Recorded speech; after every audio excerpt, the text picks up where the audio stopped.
અને તમે ગમે તે સત્કર્મ કરતા હો, તમને એમ થતું હોય કે તમે બીજાનું ભલું કરો છો, સાચું જોવા જાઓ તો તમે તમારી ખુશી માટે જ કરી રહ્યા છો. તમને એ કરવામાં આનંદ આવે છે એટલે કરો છો. દાન આપવામાં જે દિવસે આનંદ નહીં આવે તો નથી આપતા. સાચું બોલવામાં જે દિવસે ખુશી નથી મળતી નથી બોલતા. મદદ કરવામાં જે દિવસે આનંદ નથી મળતો નથી કરતા.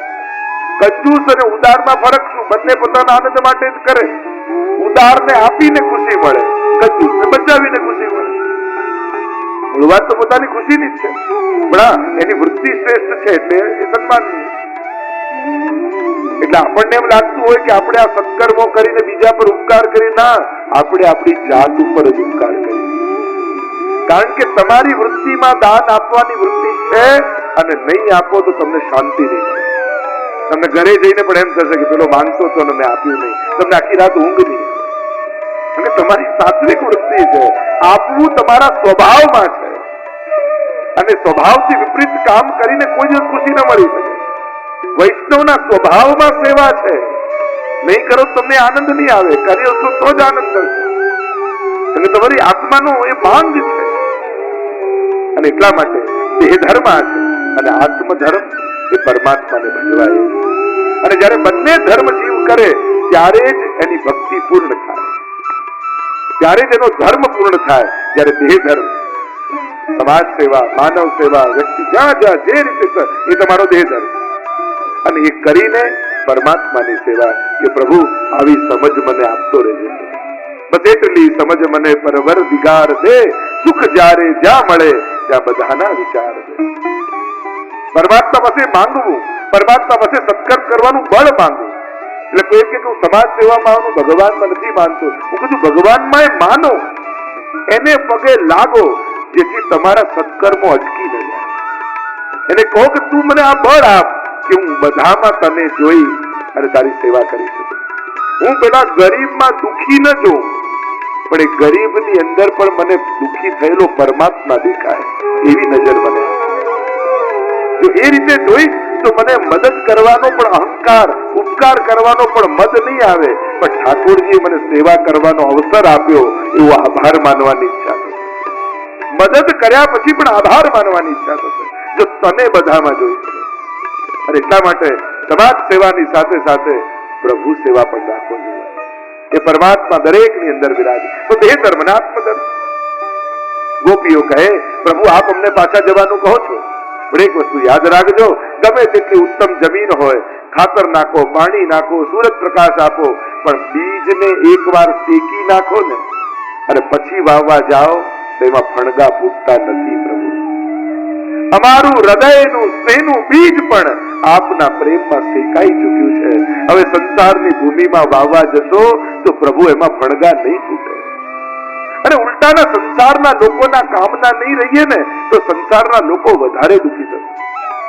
કારણ કે આ સંસાર સતત આપણને એના કામનો બનાવીને રાખે. એટલે આ સંસાર એવો છે ને, તમને પૂરેપૂરો બગડવાય નહીં બેન, પૂરેપૂરો સુધરવાય નહીં. તમને એમ થાય હવે તો ભક્તિમાં જ લાગી જવું છે, તો આવીને 4-5 ટેન્શન આપી જશે. અરે હજી તો બાળકોને પરણાવવા છે ને હજી તો ધંધો સેટ કરવાનો, આટલી નાની ઉંમરમાં ભક્તિમાં લગાતું હશે તો તમને સંસારમાં ખેંચશે. અને સંસારમાં લાગી જશો ને, તું આખો દિવસ ધંધો કરો, ક્યારેક તો મંદિરે આવો. એટલે પૂરા બગડવાય નહીં દે, પૂરા સુધરવાય નહીં દે. સંસાર હંમેશા આપણને એના કામનો બનાવીને રાખે. અને જે દિવસે સંસારના કામના ન રહીએ એ દિવસે નિંદા કરવા લાગે. એટલે પ્રભુ અમને પાછા મોકલશો ને, એનાથી પણ અમારા સંબંધીઓનું હિત નહીં થાય, એમની અપેક્ષાઓ અમે પૂરી નહીં કરી શકીએ, એટલે એ વધારે દુઃખી થશે. પ્રભુ જાકો મન લાગ્યો ગોપાલ સો, તાહી और कैसे भावेरी, लेकर मीन दूध में राखो, जल बिन सचु नहीं पावेरी, जो सुधारत भूमि चलत है पीर न काहू. પ્રભુ જેનું મન આપનામાં હોય ને ક્યાં ગમવાનું. પ્રભુ અમારો સ્વીકાર કરો. અમે રાસનો અનુભવ કરવા માટે આવ્યા છીએ અને પ્રભુ પરાસ્ત થયા ગોપીઓની સાથે. મહાપ્રભુજી કહે મારા ગોપીઓનો વિજય થયો છે. લઘુરાસનું દાન પ્રભુએ આપ્યું છે અને લઘુરાસ થઈ રહ્યો છે. રાસ કરતા કરતા ગોપીઓ એક એક સિંહસ્થ પકડીને લઘુરાસ થતા થતા ગોપીઓની દ્રષ્ટિ પ્રભુ પર પડે છે. જેમ ગોપીઓ બતાવે પ્રભુ નૃત્ય કરી રહ્યા છે ક્યારે એક હાથ ઊંચો કરે, ક્યારેક એક ચરણ ઊંચો કરે, થઈ થઈ થઈ કરીને રાત થઈ જાય. અને ત્યાં સુખદેવજી લખે કે ગોપીઓના મનમાં મદ આવી સત સૌભગ મદમ વિક્ષમાનંચ કેશવ પ્રશમાય પ્રસાદાય તત્રૈવાંતરધીયત. મદ આવ્યો કે આખી દુનિયાને નચાવનારો પરમાત્મા અમારા ઈશારે નાચી રહ્યો. જો અમે હાથ ઊંચો કરીએ તો એ હાથ ઊંચો કરે, અમે ચરણ ઊંચો કરીએ તો એ કરે. કેવો અમારામાં મોહિત થયો છે. પહેલા ગોપીઓને પ્રભુની કૃપા દેખાતી હતી, હવે સ્વયંની વિશેષતા દેખાવા લાગી. આપણને પણ ઘણી વાર સેવામાં એવું થઈ જાય, પહેલા નવી નવી સેવા કરવા લાગ્યા હોઈએ ત્યારે એમ ઠાકોરની કેવી કૃપા, જો મને તો કાંઈ આવડતું નથી તોય ઠાકોરજી પ્રેમથી સેવા અંગીકાર કરે. પહેલા કૃપા દેખાય. એક વર્ષ થઈ જાય બધું શીખી જઈએ. મારા જેવી સામગ્રી તો કોઈ ના બનાવે, મારા જેવા શૃંગાર તો કોઈ ના કરે. આ સૌભાગ મત ભક્તને આવી જાય, સેવા કરવાનો મત આવી જાય. ઠાકોરજીએ વિચાર કર્યો કે આકાર તો મળ્યો ઘડાનો, પણ હજી પાત્રતા સિદ્ધ નથી થઈ. કારણ કે કાચો માટીનો ઘડો હોય ને પાણી ભરો તો બધું સરી જાય, પણ અગ્નિમાં પકવી દો ને તો આકારની સાથે પાત્રતા પણ આવે. અને પ્રભુ પાત્ર બનાવીને પ્રાપ્તિ કરાવે. આમને પણ જો વિરહની અગ્નિમાં પકવીશ તો મારા ભગવદ રસ પકી શકે. અને આમ વિચાર કરી બે કારણથી પ્રભુ અંતર ધ્યાન થઈ ગયા. પ્રશમાય, પહેલું કારણ અહંકારનું પ્રશમન કરવા માટે. પ્રભુ ભક્તનો અહંકાર વધવા દેતા નથી. એટલે ક્યારે પણ મંદિરમાં, હવેલીમાં, સત્સંગમાં, મંડળમાં, મનોરથમાં, કથામાં ક્યાંક કોઈ આપનો અહંકાર તોડે ને તો એ કૃપા માનવી કે ઠાકોરજીએ મારો અહંકાર તોડાવ્યો. કારણ કે માણસને સૌથી વધારે પ્રિય હોય ને તો એનો ઈગો છે, એનો અહંકાર એને ખૂબ પ્રિય છે. અને એટલા માટે એ પોતાના ભીતરના દોષો જોવાય તૈયાર થતો નથી. શરીરની બીમારી માટે કોઈ કહે તો બહુ ગમે, પણ મનની બીમારી માટે કોઈ યાદ અપાવે તો ગમે. તાવ આવ્યો હોય ને કોઈ ફોન કરી પૂછે કે હવે તાવ કેમ છે, કે ના હવે સારું છે, નામ છે, ડોક્ટર સારા મળ્યા, એટલે હૂંફ જેવું લાગે. પણ મનની બીમારી વિશે કોઈ પૂછે, હમણાં ક્રોધ બહુ વધી ગયો લાગે છે, ડાયાબિટીસ વધી ગયો કોઈ પૂછે તો ચાલે. ક્રોધ લોભ વધી ગયો હોય, ઈર્ષા વધી ગઈ હોય, દ્વેષ વધી ગયો હોય, અહંકાર વધી ગયો હોય અને કોઈ પૂછે તો આપણે એના જોડે સંબંધ તોડી નાખીએ. આપણે એને અહંકારી માનવા લાગે. પ્રભુ કૃપા કરશે તો અહંકાર તોડા. કારણ કે પ્રભુને સ્વીકારવાના અને પ્રભુને તરછોડવા છે ને તો અહંકાર વધારનારા લોકોને આજુબાજુ ગોઠવી દેશે અને એટલી ઊંચાઈએ ચડાવી દેશે કે ભગવાનથી બહુ દૂર થઈ જશે. પ્રભુએ તો સ્વીકારવા છે અને ગોપીઓના મદને તોડવો છે. પ્રશ્માય, બીજું કહ્યું પ્રસાદાય, કૃપા કરવા માટે. એટલે કે કુંભાર ઘડો બનાવે તો અંદરનો જે હાથ હોય જેનાથી ઘાટ આપતો હોય એ પ્રસાદાય, કૃપા. અને ઉપરથી થપ્પડ મારે ઘાટ આપવા એ પ્રશમન કરવા માટે. ઘડાને ઘાટ આપવા માટે બે પ્રકારની પ્રક્રિયા થાય. એક હૂંફનો હાથ હોય અને બીજો થપ્પડ ઉપરથી મારે જે ઘાટ આપવા માટે. પ્રભુ પણ ઘણી વાર એમ કરે, હૂંફનો હાથે રાખે અને થપ્પડો મારીને ઘાટ પણ અપાવે. પ્રભુ બંને રીતે પ્રક્રિયા કરે છે, પણ ફરક એટલો છે, માટી હોય ત્યારે પગ નીચે કચડાતી હોય, ઘડો બની જાય પછી લોકો માથે લઈને ફરતા હોય. ફરક એટલો જ છે. ભગવાન જયારે સાધારણ દોષોથી ભરેલો જીવ છે ત્યારે માટી જેવો પગમાં રૂંધાય, પણ જયારે આકાર મળી જાય ત્યારે લોકો માથે ચડાવીને ફરે. ભક્ત કહેવાય, લોકો એના પગે પડે, એના આશીર્વાદ. પ્રભુ આ જ ક્રિયા કરવાના છે, પગમાં રહેલી માટીને ઘડો બનાવીને માથે મૂકવાના. प्रशमाय प्रसादाय तत्र इवांतरधीयत. प्रभु अंतर ध्यान हो गए और गोपियां ढूंढने लगी कि गए कहां हमारे नाथ. हमारा तो हाथ में हाथ હતો ને હાથ ગયો ક્યાં? આશ્ચર્ય થયું. એકબીજાની પાછળ જોવા લાગી, વૃક્ષોની પાછળ જોવા લાગી. અરે પ્રભુ હમણાં રાસ ખેલતા હતા, ક્યાં જતા રહ્યા? અરે ક્યાંક આપણાથી ભૂલ તો નથી થઈ? આપણા બધાના મનમાં મદ આવ્યો, ક્યાંક એ મદને કારણે પરમાત્મા આપણને છોડીને તો નથી જતા રહ્યા. ગોપીઓ વિહળ બની ગઈ, ભૂલોનું ભાન થયું. આવો વૃંદાવનમાં ગોપીએ પ્રભુને રાત્રિના સમયે બહુ દૂર નહીં ગયા હોય, જેને પામવા માટે તપ કર્યું, આટલા સમયથી મનોરથો કર્યા, અને ઘડી આવી અને ઘડી ચૂકી ગઈ. જો ઘણીવાર મનોરથો વર્ષો ના હોય, પણ ઘણીવાર ક્ષણો ચૂકી જાવ ને તો એ લાભ જતો. ઘણીવાર ઘડીઓ મહત્વની હોય, વિચાર્યું ના હોય, પણ ઘણીવાર ક્ષણ એવી આવી જાય અને આપણને લાભ મળી જાય, આપણું કાર્ય થઈ જાય. સાચવવાની ક્ષણો જ હોય છે. વર્ષો, એક વર્ષ ધ્યાન રાખવાની જરૂર નથી હોતી, મહિનાઓ ધ્યાન રાખવાની જરૂર નથી હોતી, અઠવાડિયું ધ્યાન રાખવાની જરૂર નથી. જે તકલીફો થાય છે ને એ 2 મિનિટની ઘડીઓમાં થાય. ઘણા લોકો કે આમ ક્ષણિક ક્રોધ આવે આમ 1-2 મિનિટ માટે, પછી પાછું કાંઈ ના હોય. પણ આ 2 મિનિટના ભૂકંપમાં બધું હલાવી દે એનું શું? લોકો કે 2 મિનિટનો ક્રોધ, પછી તો કાંઈ નહીં, પછી બાકી શું રહે? પછી તો પડેલું ગોઠવવાનું રહે. ક્ષણો જ સાચવવાની હોય છે. લમ્હોं ने की खता और सदियों ने सजा पाई. ઘણી વાર ક્ષણોની ભૂલો વર્ષો માણસોએ ભોગવવી પડતી હોય છે. એટલે ક્ષણોને સાચવો, ક્ષણોને ઝડપો અને ક્ષણોને છોડો. પુણ્યની ક્ષણો મળે. લોકો એમ કે લક્ષ્મી ચાંદલો કરવા આવે ત્યારે મોડું જોવા ન જવાય. એમ પુણ્યો ચાંદલો કરવા ઉભા હોય ને ત્યારે પણ મોં ધોવા ન જવાય. ઝડપી જ લેવાનું હોય. ના મુહૂર્ત જોઈ લઉં, સારું ચોઘડ્યું છે કે નહીં, પેલાને પૂછી આવું કેટલું આપવું, કેટલું. અરે ક્ષણ જતી રહેશે. હાની પછીનો બીજો વિચાર કયો હોય મનમાં? ના, કોઈ પણ વાતની હા મનમાં જાગે ને એનો નેક્સ્ટ થોટ ના હોય. યા ટાળવાનું હોય. કરવું તો છે પણ કાલે કરીશું, કરવું તો છે આને નહીં બીજાને આપીશું. તમે ક્ષણ ચૂક્યા એટલે ક્ષણ ગઈ, અને ક્ષણ ગઈ એટલે સત્કર્મ હાથમાંથી સરી. આ પછીનો બીજો વિચાર ના જાય. એટલે જે ક્ષણે મનમાં હા આવી ઝડપી. પુણ્યોની ક્ષણોને પકડો, પાપની ક્ષણોને છોડો. પાપ કરવાની ઈચ્છા થાય 24 કલાક આપો, કાલ પર ટાળો, સંજોગો પર ટાળો, વ્યક્તિથી ટાળો. કોશિશ કરો કે ઘડી ટળી જાય. મનને સુધારવું કઠિન છે, મનનો નિગ્રહ કરવો કઠિન છે.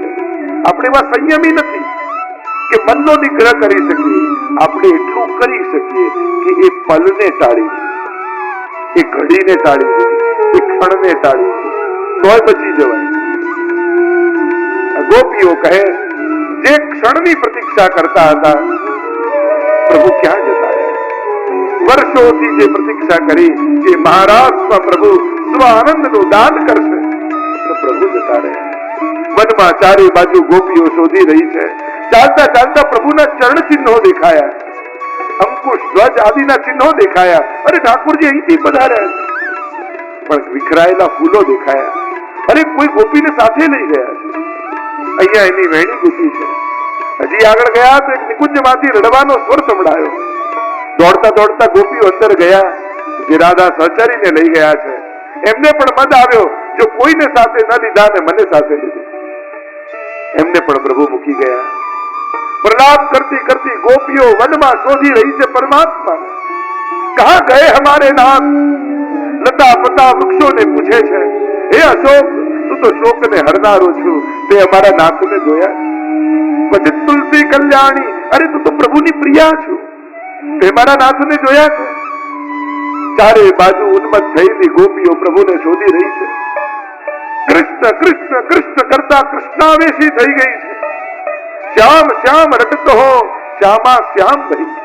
પ્રભુની લીલાઓના અનુકરણ કરવા લાગી. કોઈ શકટ બને ને કોઈ સંકટ ભંજન કરે કૃષ્ણ બનીને, કોઈ પૂતના બને ને કોઈ પૂતનાનો ઉદ્ધાર કરે કૃષ્ણ બનીને. જે જે પ્રભુએ લીલાઓ કરી છે એ લીલાઓના અનુચિંતન અનુવર્તન કરવા લાગ્યા, એનું અનુકરણ કરવા લાગ્યા.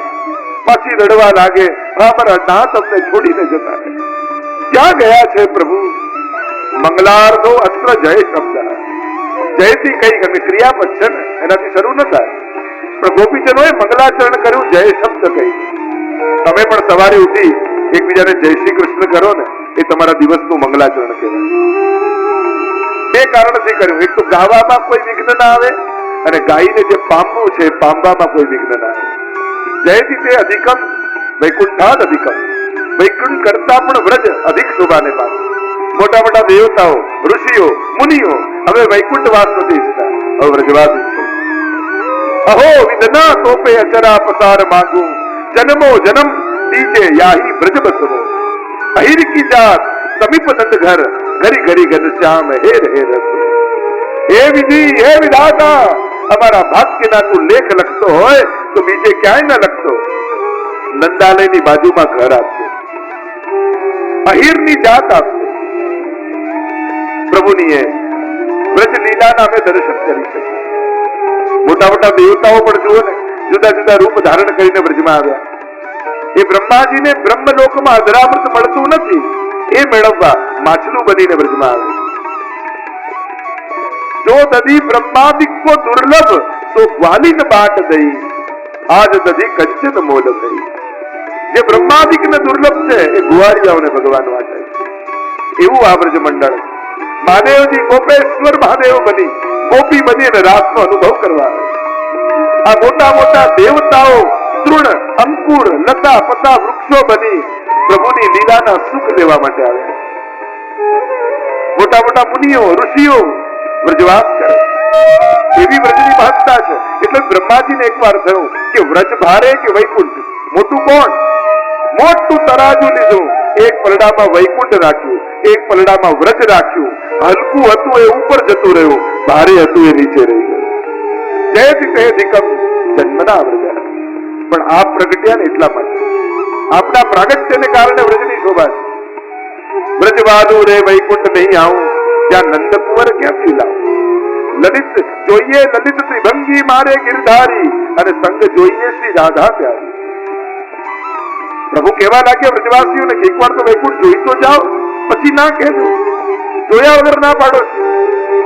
વ્રજજન વૈકુંઠ સુખ જોઈ વળ્યા, ન ગમ્યું ત્યારે બ્રહ્માનંદમાં ભળ્યા.